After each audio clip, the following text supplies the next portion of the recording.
For The Last of Us Part 2, we're hoping to create a story that makes a commentary about the cycle of violence and how acts can beget other acts and show all the different aspects that could come out of it. Not necessarily good or bad, just the different consequences of one's actions.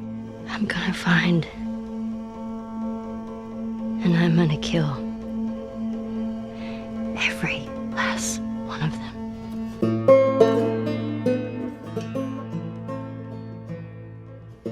I've heard a lot of people say, why make a sequel to The Last of Us? I didn't even hear the full pitch of the game, but just like the outline of what Neil was wanting to do with this game, I realized, oh, this is something we have to make. This, this isn't even an option. There's absolutely more to do here. There's always the fear that, when you made something great and you're gonna go back to it, you're gonna mess it up. You're gonna mess what made it so special. The test for us was like, can we come up with a story that could, one, stand on its own and be meaningful and have weight? The same kind of feeling we had when we came upon the story for the first one.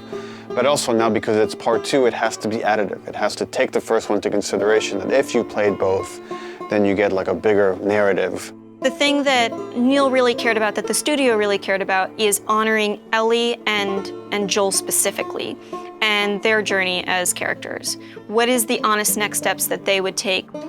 What are the truest moves that we could see them do? The Last of Us 2 expands on the first game, both in the relationship between Ellie and Joel, the relationships that we see Ellie having, and just the greater world that we're in, and we see more of it.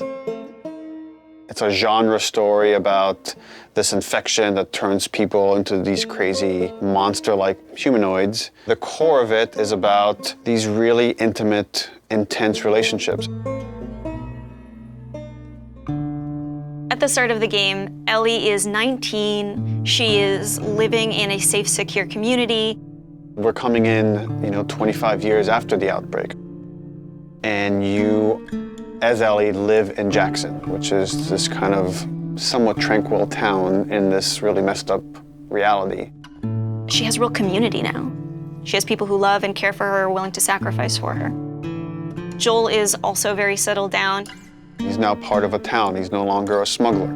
Actually, the town relies on this guy that is a very capable killer, and that's something these towns in this world need. Dina, where are you? And then Jackson and Ellie are shaken by a violent event. It really changes Ellie's day-to-day life, and now just living is no longer enough. Like, there's these people that have wronged her, and she wants retribution. And you as a player are gonna want retribution for what these people have done. And then you go off on this journey that leads you to Seattle, where now you're like stuck in the city that has these warring factions, and they're both fighting over the spoils of Seattle, and you're stuck there in the middle looking for this very specific group that has wronged you. And that's the concept of the story. And then it takes you on all sorts of twists and turns in Naughty Dog fashion.